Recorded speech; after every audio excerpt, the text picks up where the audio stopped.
Hey everybody, welcome back. This is the GGRated live show, episode 15, and this is our restart stream since we had a little bit of sound difficulties before, but that's sorted out now.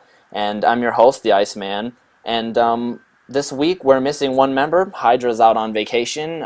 He's enjoying sun in the Mediterranean, and I see him right now in the water, swimming around, jumping off the boats. So, I mean, he's right now living it up, partying it up. And he's going to be with us hopefully next week, but right now he's out enjoying the sun and relaxing. But back with us this week is our friend Sebastian. How are you doing, Sebastian?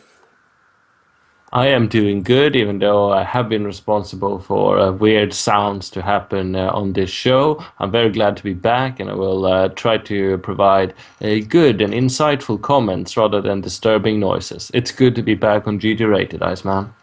Yeah. We thought we had everything sorted out, but one background sound just seemed to creep up out of nowhere. But we got that sorted out, and we're ready to get this thing rolling and hit up all the epic action from the previous week, because we were graced with two major final events in the Starcraft world among other tournaments that took place. So definitely plenty to talk about and review, and I'm glad you're Indeed. back joining us this week. But I I'm guess very we'll happy to be back. I had a GG-rated withdrawal. But do go on, Iceman. yeah. Uh, I guess we'll keep going with our regular fashion as we usually start off with the news from Korea.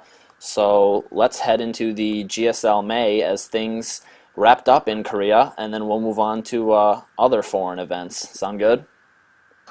It does sound good, even though I think it's safe to say, especially the way some Korean events turned out, that this week the main events are the foreign events. But let's start in Korea, where there's some foreign flavor to be savored as well. Yes. Thank you for that excellent plug. Um, with that Haha. with that excellent segue, let's move into the GSL May Up and Down matches. We reviewed the previous groups last week, but we still had four groups to cover for this week. And for the up and down matches in the GSL May, we had Group E, which featured Slayers MMA, Marine King Prime, and the Little Brotoss Liquid Hawk. And Hydra and I had discussed this group last week a little bit, and we were trying to predict who would come out. Marine King Prime made it out unscathed. He stays in Code S, and surprise, surprise, our hero Liquid Hawk stays in Code S as well, whereas Slayers MMA will remain in Code A. But I mean, Liquid Hawk surprised me. His builds were just solid. It looked like he had planned his builds out specifically for each map that he was playing, and he just executed them flawlessly. And Slayer's MMA was just dismantled by Huck, and it was really nice to see, because I think this was a different level of quality we've seen from Huck, in my opinion. And I mean, he just proved his salt with this, and it was this just sweet victory to see Huck do so well. So I was happy with that result. And in Group F, Word. we have MVP Violet advancing to the Code S. Xenix Kirix stays in Code S, and OGS The Wind now falling to Code A. And we also talked a bit about this last week, and we kind of expected that The Wind might have a bit of problems since he's more focused on coaching duties for the OGS team rather than actual gameplay. So, yeah, these results were not very surprising, I would say. Anything would you like to add before we No, move on to the next two groups?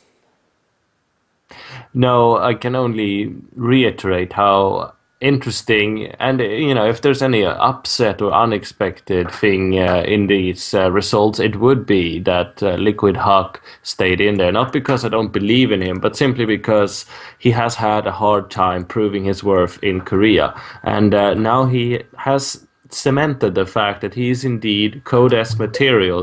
But as so many other people of that caliber, he's been down in the Code A swamp. Actually, that's where he spent most of his time.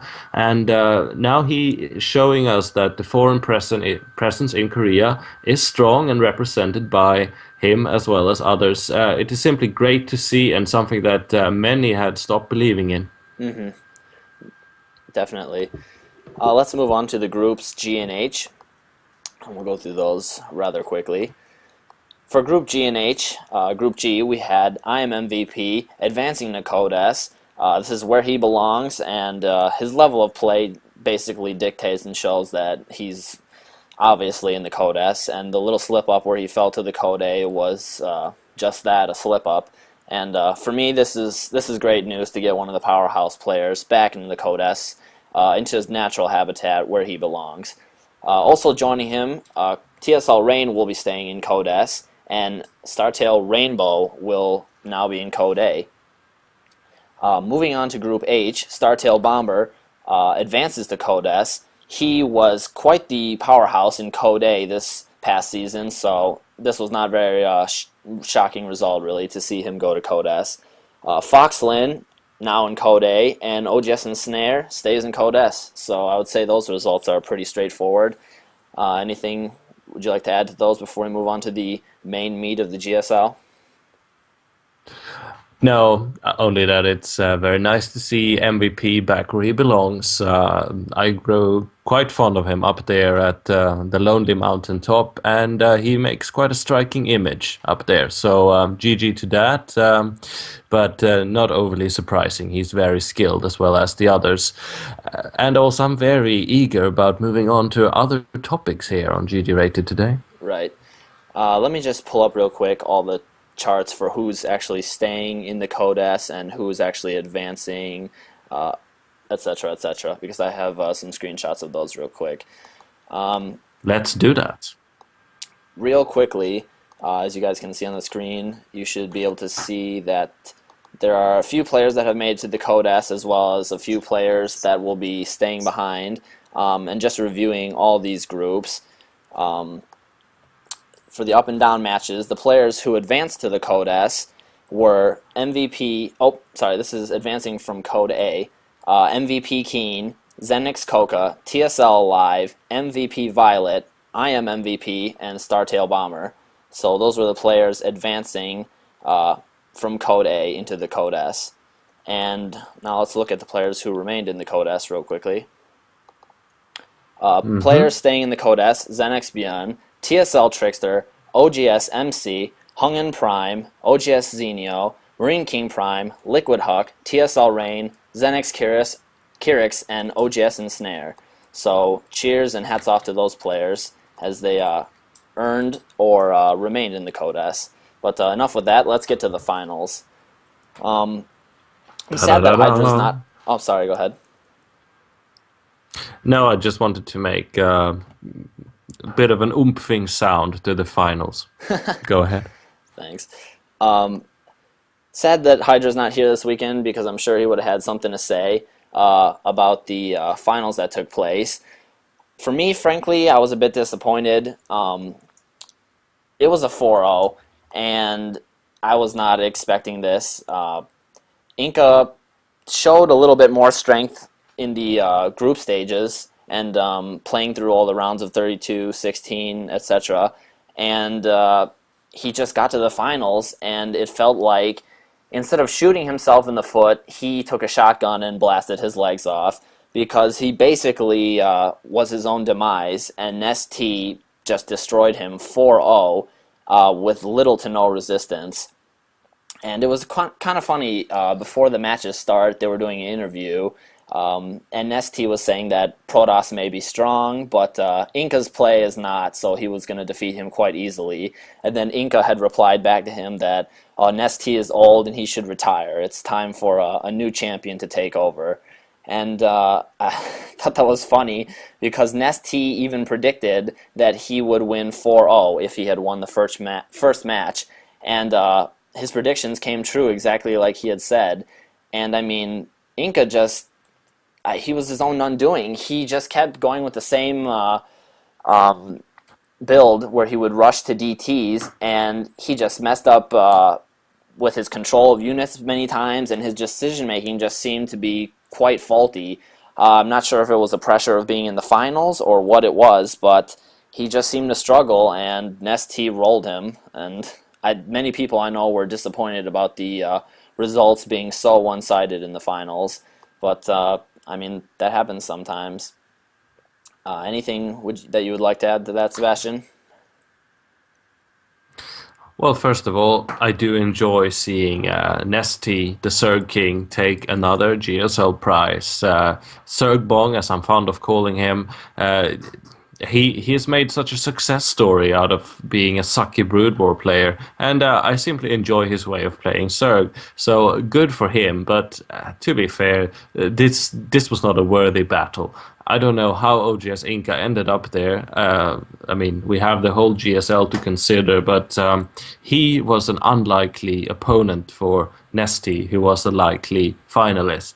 And the way he played, as you say, very one-sided and almost gimmicky, and he did mess it up at that. It is simply not Inca's caliber. He is a very good player.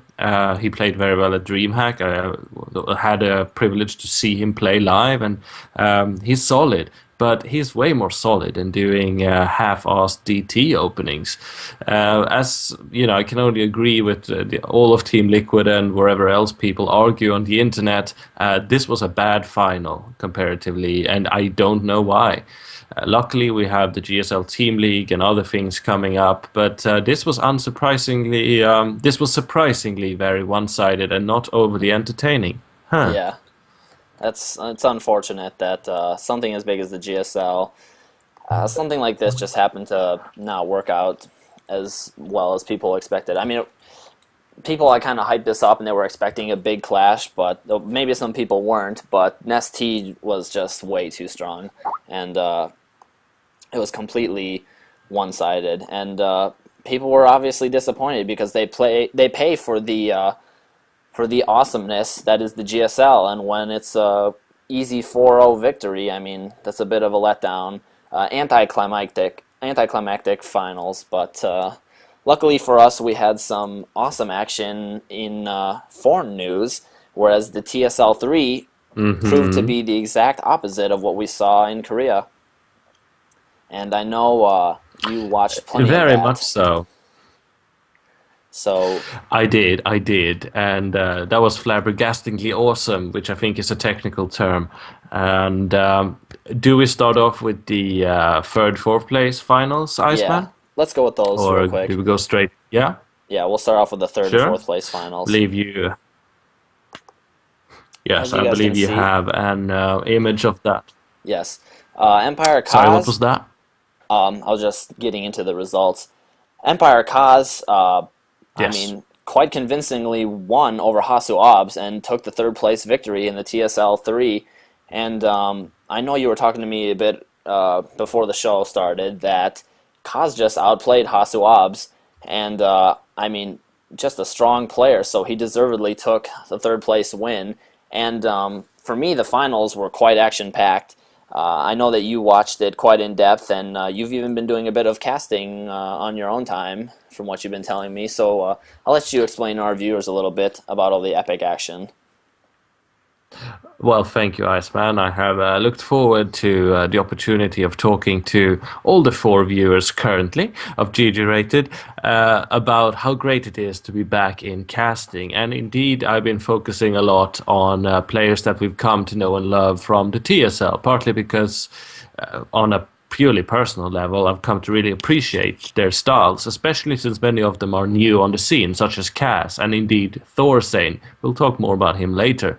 But Cass impressed me as a Terran player because even though I enjoy looking at creationists like TLO or Spanishua, who's of course playing Zerg, but other out there and very unorthodox players. I also appreciate someone who can just play the game straight up, have a strategic mindset, simply react to what the opponent is doing, deflect it, and then capitalize on the opponent's mistake and faults, and simply being foolproof and indeed stalk blinker proof, as Cass showed in a recent commentary has actually released it today. It was Grubby versus Cass on Terminus RE, and I do recommend people to check it out, especially on my channel, but it's been casted by many others as well. Cass is simply solid, and Hazuobs is nothing less than a ferocious Protoss player. We have truly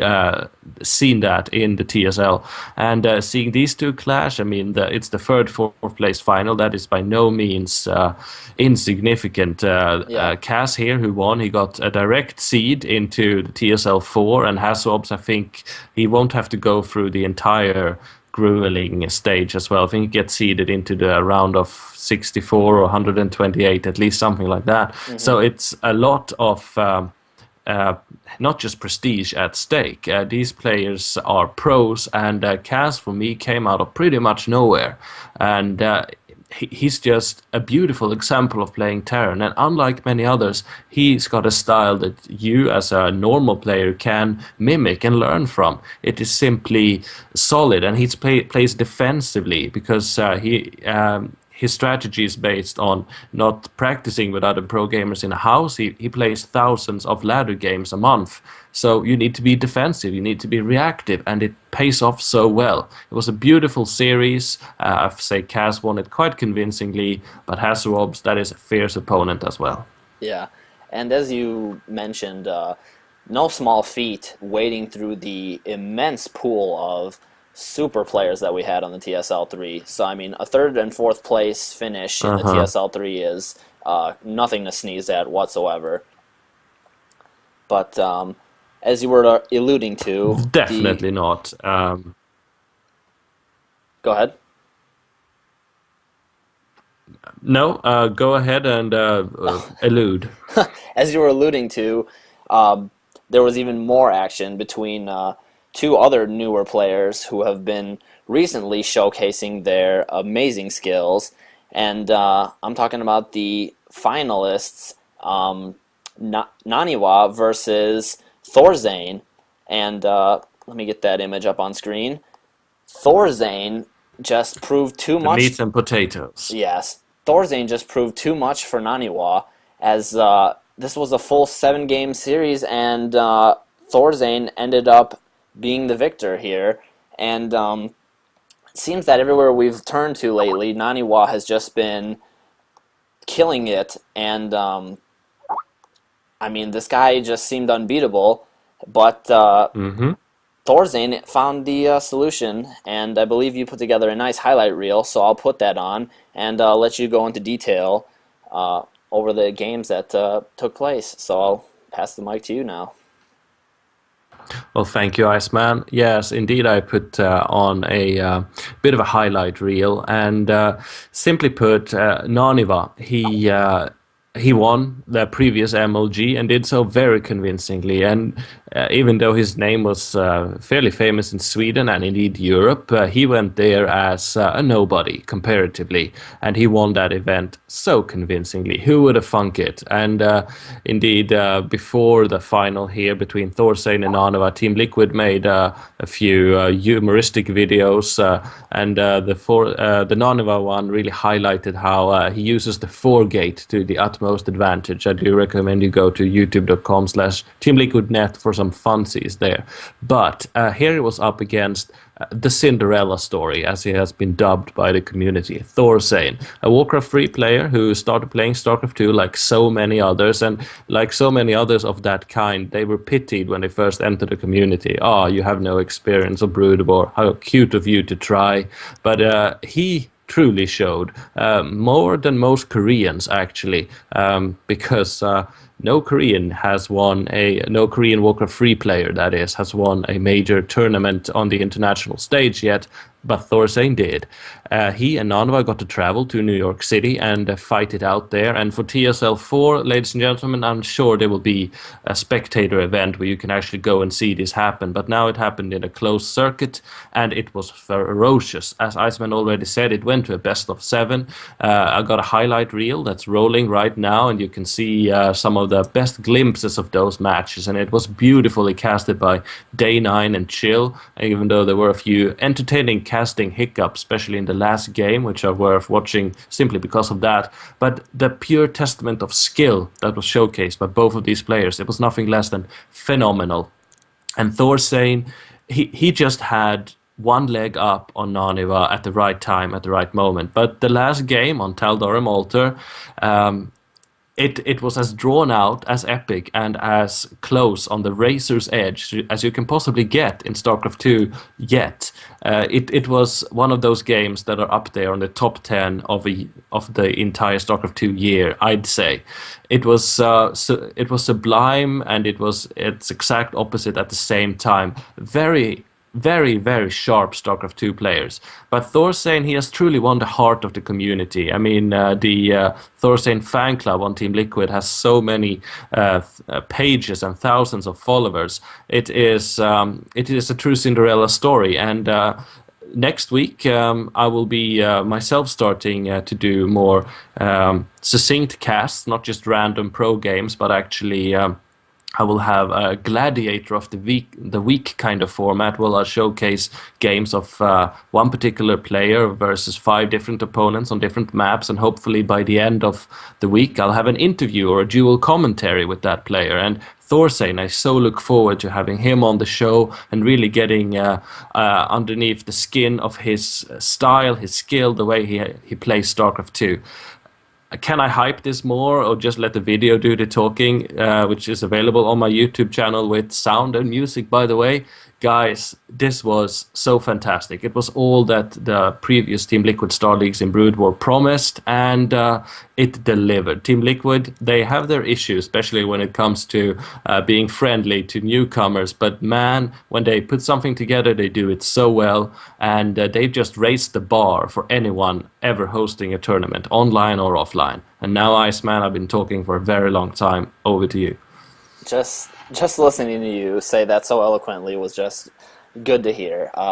Sebastian the Scholar once again has just said it perfectly. I mean, I don't think anybody could have put it better than the way you said it. And your highlight reel just was just classy. So guys, make sure you check that out, because thank you, man. On the live stream we weren't able to put the sound because we were listening to Sebastian's mellow voice relate to us how the matches went. But yeah, I mean, TeamLiquid.net sure knows how to put on a tournament, and is it safe to say that we're already craving and looking forward to TSL 4, because this was just epic the entire way through, and I'm already looking forward to the next one, aren't you? Indeed I am, man. This is the epitome of StarCraft, and I mean, lag issues, they will always be there when you play online, but the benefits of holding an online tournament in these ages when broadband connectivity is so widespread and fairly reliable, is that you can have the best players of the world face each other.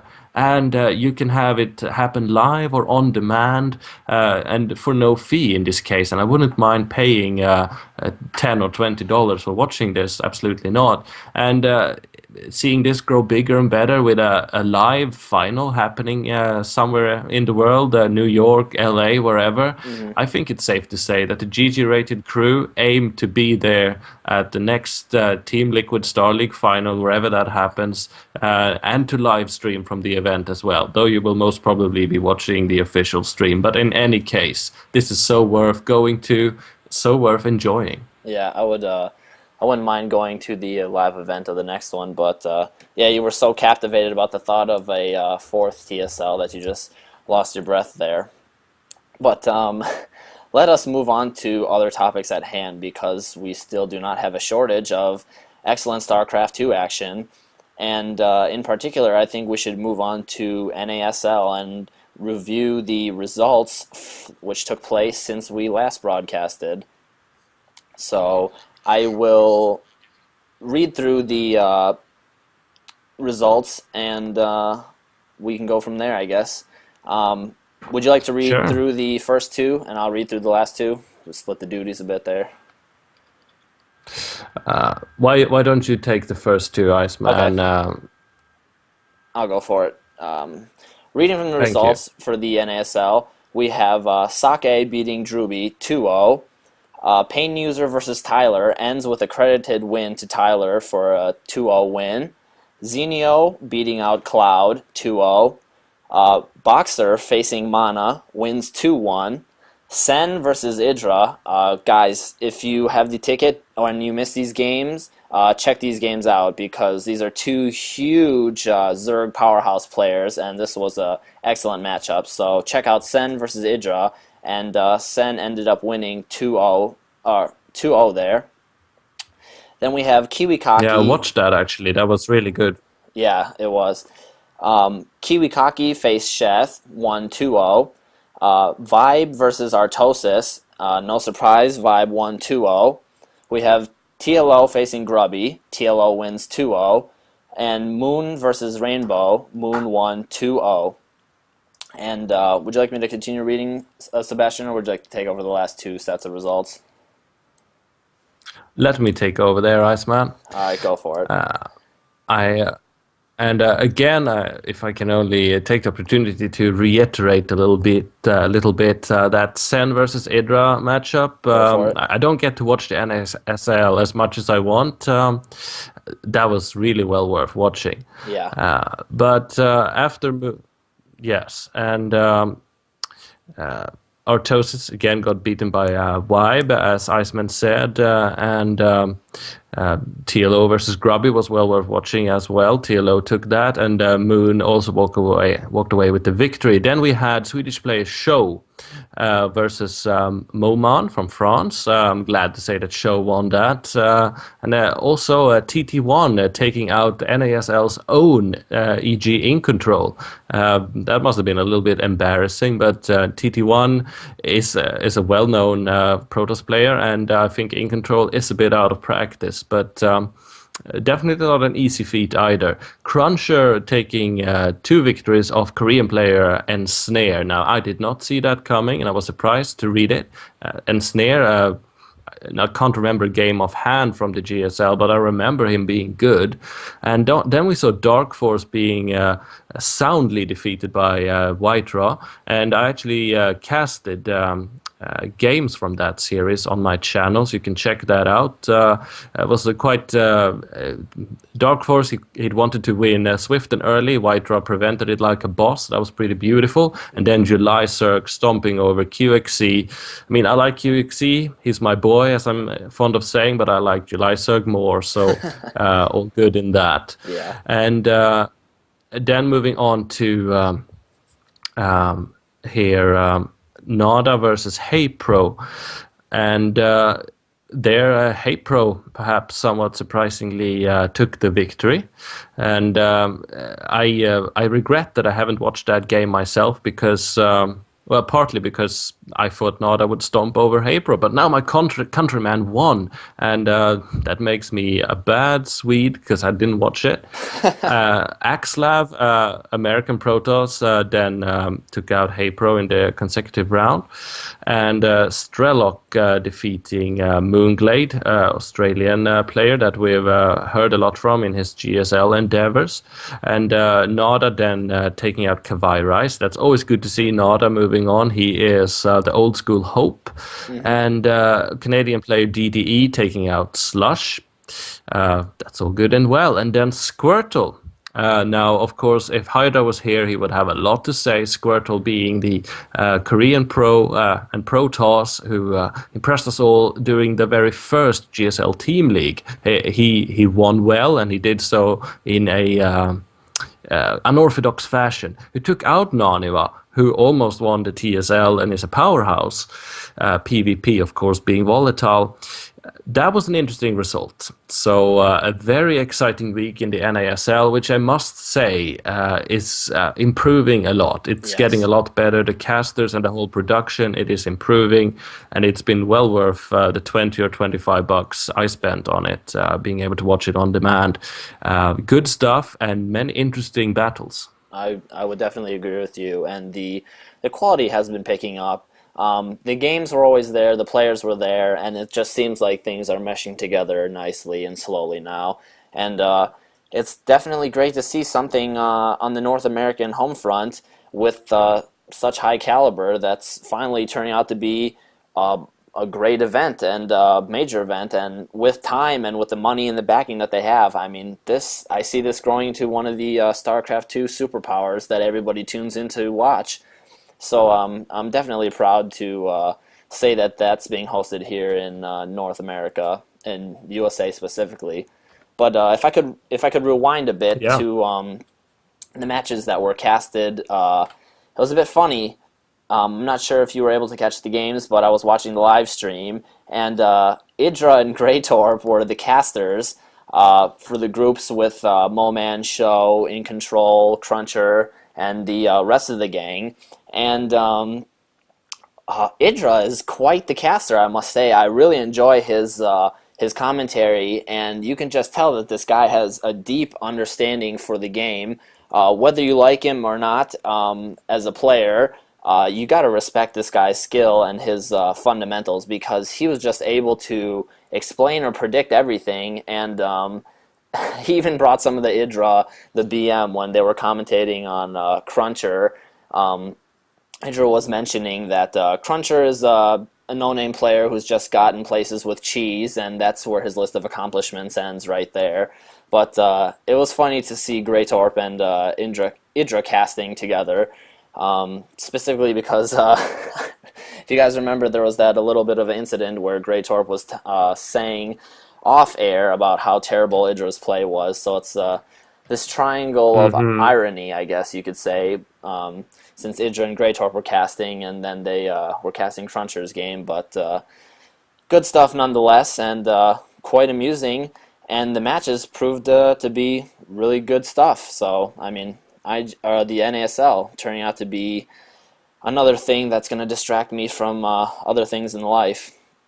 And I'm sure you've been finding that to be the same problem for you, huh, Sebastian? Indeed, I have. I have so many lovely distractions in life, and luckily, I can say if I miss one thing, it's because I'm doing something else that's StarCraft 2 related. But I can only agree with you. And this, it's just not too easy for me to say, because I have been known to say on this show repeatedly how Idra is the tallest midget in the world of StarCraft 2, and that he needs to stop sucking and be less of an unhappy Harry Potter, and etc., etc. And where there is some merit to that when it comes to his previous appearances and gameplay, he was very good as a caster and fairly entertaining in a sort of mellow kind of way. He wasn't trying to be someone else that he was not, but he was actually kind of a nice guy, very insightful. And when Greytorp was lacking, it was there to pick it up. And he could definitely profit. Definitely. Greytorp is doing a good job, but I think without this is not critique to him as such. It's rather the fact that there are more qualified casters out there on the internet, and Idra turned out to be one of them. So it's good that they're working together, especially considering that irony thing you brought up. So I have to give Idra a lot of credit, and that does not come easily. Yeah, well, he did win the IGN Pro League Season 1 that took place. And hopefully that's a sign of things to come, where he can start showing his true strength. So hopefully he's been getting things together, I think. And he is a very strong player, no matter what people say about him. And with that segue about the previous season of IGN Pro League, I think we'll jump right into the Season 2. Right now we're in the middle of the qualifiers that are taking place. And as you guys can see up on the screen, we have the current list of pre-qualifiers. These players are already qualified for Season 2, and right now you can tune in as the qualifiers are still going on this week. And if you missed the IGN Pro League from last season, you guys missed out, because it is turning out to be one of the gems in the StarCraft community that just came up out of nowhere, and it really just stole my heart, as I'm sure it did with many other players. So I'm really looking forward to Season 2, and the pre-qualifiers are proving to be quite entertaining. We've had some great casters so far. Ask Joshi, Railcoon is also casting, among some others, but yeah, great stuff so far. And the current qualified players are Idra, Select, Mana, Dystar, Tarson, Destiny, Kiwikaki, Axlav, Ret, Starlife, Vibe, and Phoenix. So quite a group of familiar faces there, I would say. And I'm just staying glued to my computer screen as I'm looking to see what's going to happen with the rest of the qualifiers and see what other big names get entered into the tournament for the Season 2. Any thoughts, Sebastian, on the Season 2, or what we can look forward to from IGN? I think you covered the details quite excellently there, Iceman. Other than the fact that IGN has proven that if you got the resources, of course, they're a big company, you can hire the right people to create for you an excellent product that is being appreciated by perhaps the most snarky and demanding customer base in the world, hardcore StarCraft 2 players who claim to have been part of the same community since 1998 and truly demand a lot of value. They came out of nowhere, pretty much out of nowhere. They got HD StarCraft and many others on board, and they created an excellent event. The Season 2, that's already underway, more or less, it's going to be excellent. I must admit that I had no idea about the IPL before it was well underway, because there's so many leagues and tournaments going on. Yeah, you can't watch it all. So I just put that on the maybe shelf. And then you guys here on GGRated told me to check it out, and I did. And it's an excellent show. It's an excellent tournament, and it's run in a very good way. Sure, there were some hiccups, brackets being showed beforehand and whatnot, but disregarding the human element, it was an excellent product, excellent tournament, and man, I'm excited about Season 2, which I will follow with great intent. GG to IGN for giving us this awesomeness. Yeah, well put, and glad you're able to wrap that up verbosely for me. But we have some more really interesting news. I didn't mean to take over. No, it's fine. It's just it's funny because you're always like, oh, no, it's fine. You've wrapped it up well, and then you destroy me with even more eloquence. So, GG for that. Always glad to have that. Well, part of the reason for going into casting is that I like the sound of my own voice. But yes, let's segue into the next topic. Yeah. MLG and GSL have just recently announced a player exchange program, which is huge, groundbreaking news. This is something that just happened and was just announced, and I think this is going to be something that's going to be quite profitable for both leagues in terms of viewership and interest, as well as money to players who have options to play in different leagues where they wouldn't normally play, I would say. But MLG and GOM TV have just partnered to have a player exchange program where players will go from the GSL to the MLG and from the MLG to GSL, and I believe it's the top 3 players. Yeah, I will read off the information here from the MLG site, so we have the official word. MLG Columbus, the top 3 non-Korean finishers will each be placed into the GSL Code A. At every 2011 Pro Circuit live competition after MLG Columbus, GSL placement will occur as follows.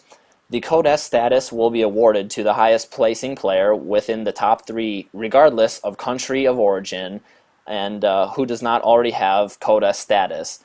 Code S status will not be awarded if all the players placing 1st through 3rd already have Code S status. Code A status will be awarded to the next 3 highest placing non-Korean players.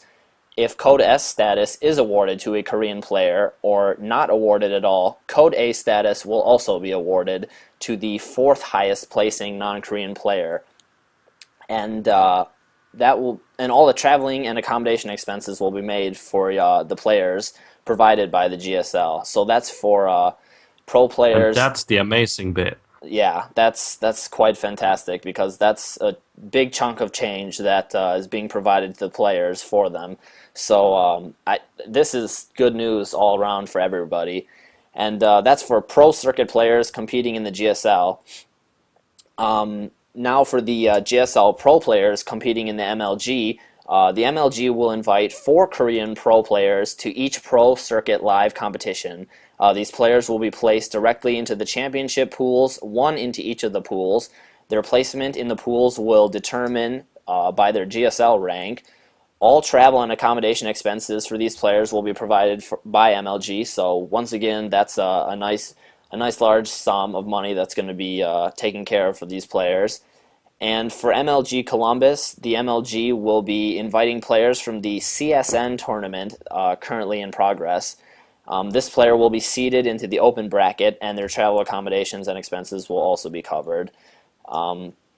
Currently, they have listed the 4 following GSL Pro players who will attend the MLG Columbus, and they are Startail Bomber, I Am Lacira, Slayers MMA, and Fox Moon. So, big news. This is big alliance, I would say, and I'm really, really excited to see how the players are going to mix it up, because we have a nice handful of Korean powerhouse players going to be over here in North America, and we're going to see how they can do on foreign turf for them, as well as a handful of foreign players going over to Korea. So it's going to be a nice mix-up, I would say.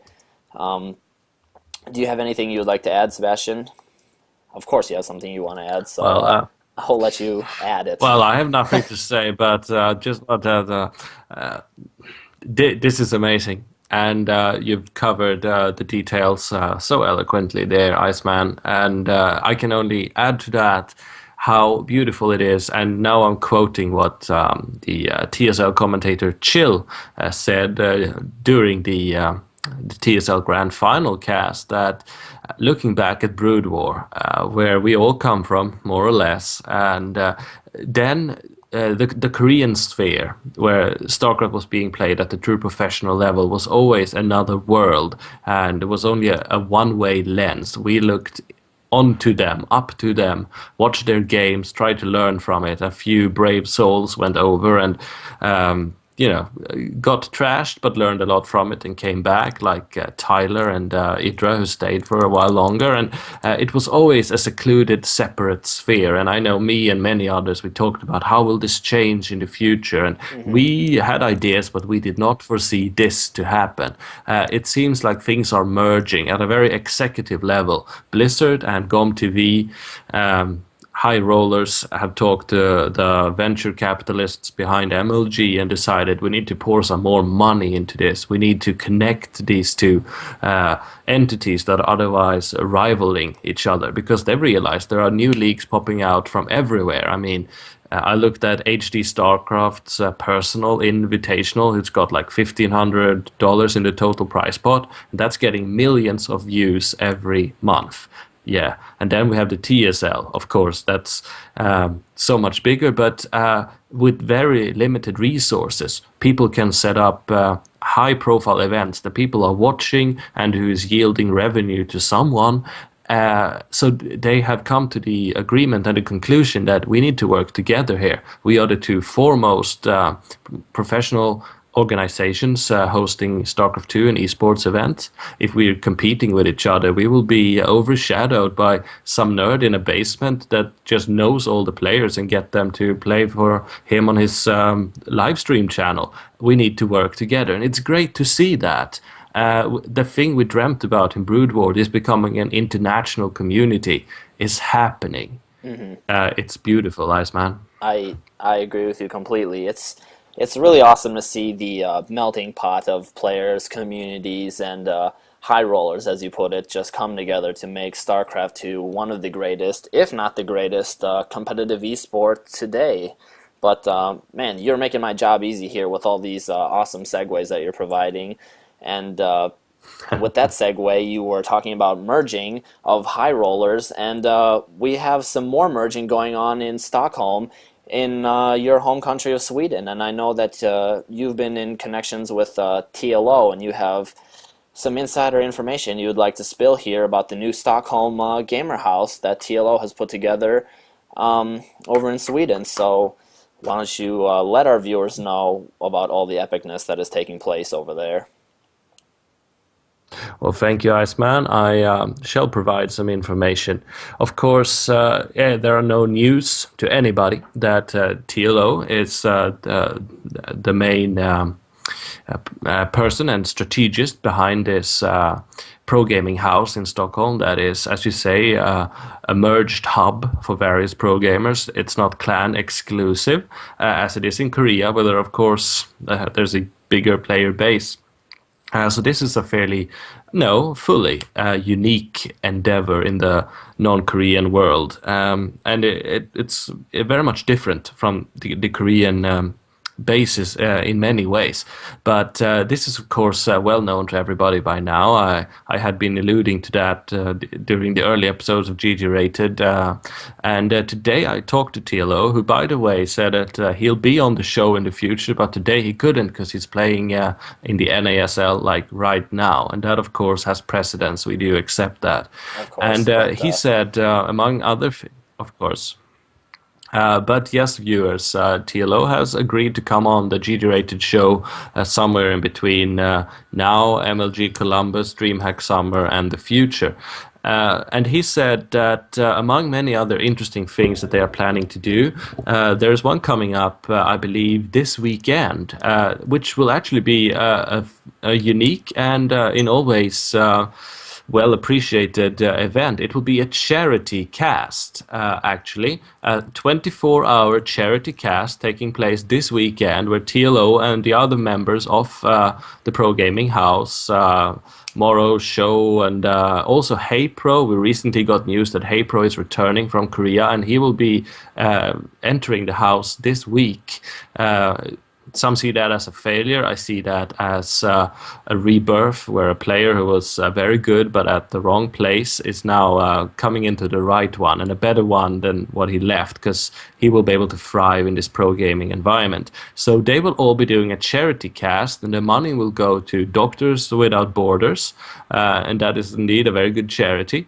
And Husky and many other casters will be providing entertainment and coverage of the event, and I think Husky will be doing the official launch. This is not yet official, ladies and gentlemen. You're hearing it here first.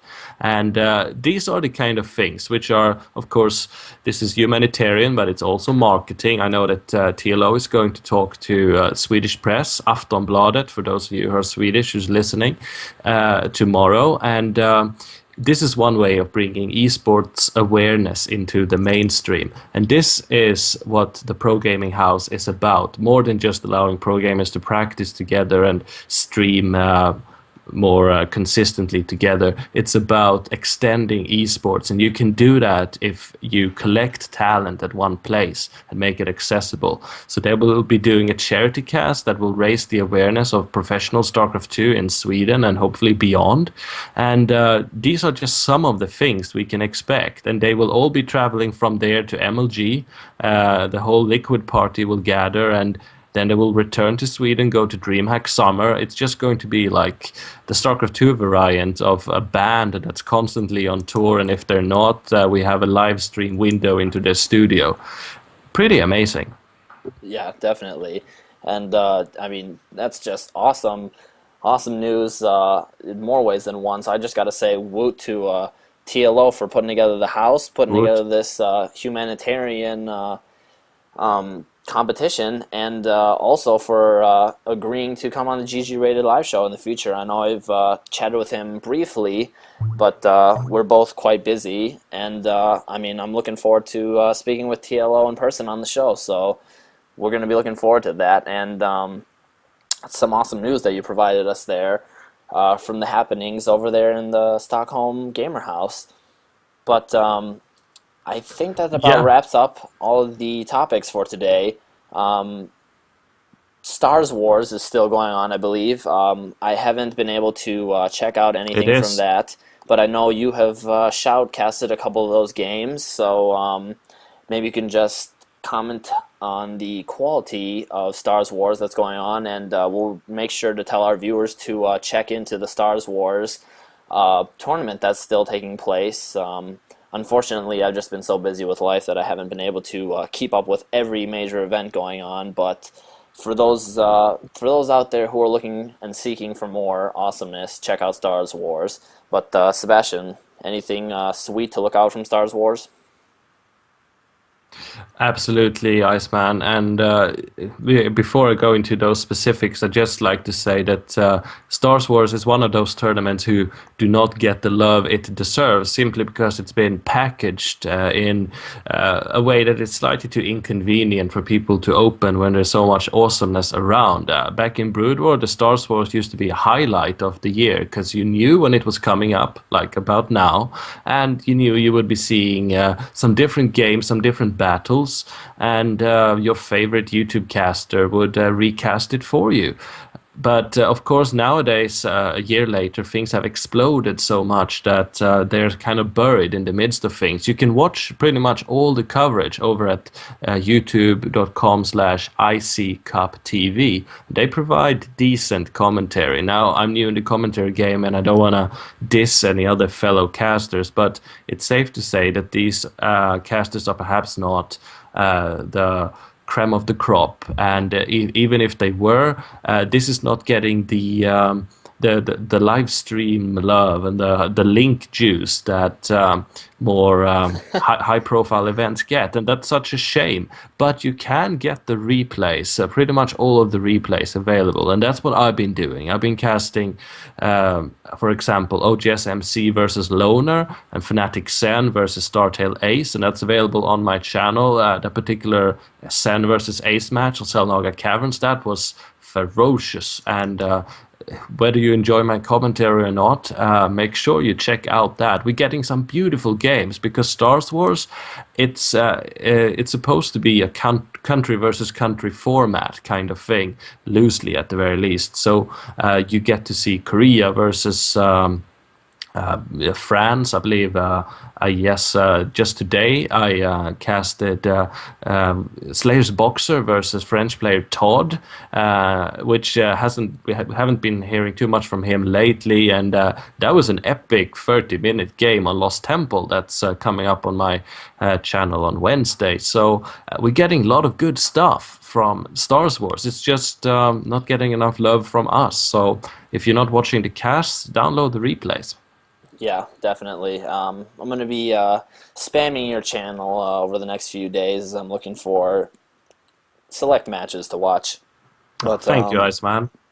Yeah, definitely. People need to check out Star Wars, as it's not getting the link juice, as you put it. I like that. But I think it's just there's such a plethora of tournaments to check out that people are almost lost, or the ones that are so glamorous and get all the glitter are taking up the spotlight. But I mean, that's a good problem to have, so I'm not complaining whatsoever. It is. A year ago it was the opposite. All we had was the HGH Invitational and Hope, and now we're being buried. Yeah. We just need to invent better shovels. Yep. I think that's it for this week, guys. That's all the topics we have listed in our document here that we put together to cover. And I'm glad that I was joined once again by my Scandinavian brother, Sebastian here. I was feeling a bit lonely last week, and still a little bit lonely without Hydra back, but hopefully Hydra will be back soon enough. Not sure if we're going to be able to peel him away from his luxurious vacation to join us for all this awesome nerd chatting about Starcraft 2, but it looks like we're going to get some special guests coming on here soon enough, as I've been in contact with a few people on Skype, and just fleshing out things, and also trying to work out the lag issues with my ISP.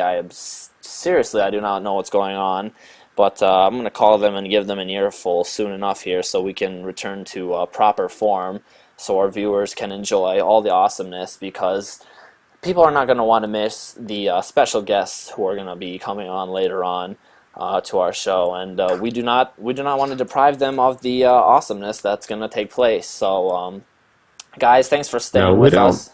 Oh, sorry, go ahead. No, I'm just strengthening your point that there will be good stuff coming out of here, and they don't want to miss it. Yeah, I think there's even a bit of lag between our Skype convo even. think My so. my poor Yes. internet is seeming to crumble over here, so I got to take care of this soon.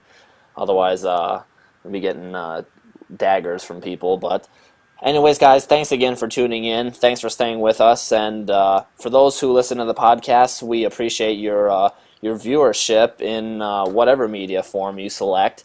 And we're going to keep doing what we're doing here. So check out Sebastian's amazing videos that he's got together now with his new computer hardware. He's casting GG Coliseum, I believe it's called, where he selects epic matches and puts them on his YouTube channel, which is Polygon Review. And also keep pace with all the announcements that we're going to be putting out. I'm sure I'm going to start using Twitter more, and add us and spread the word to all your friends about GGRated, because there's going to be plenty of awesome action coming up from our show in the near future. So stay tuned, guys. Thanks for joining us. We'll see you again next week on episode 16. For myself, the Iceman, GG. See you guys later. GG!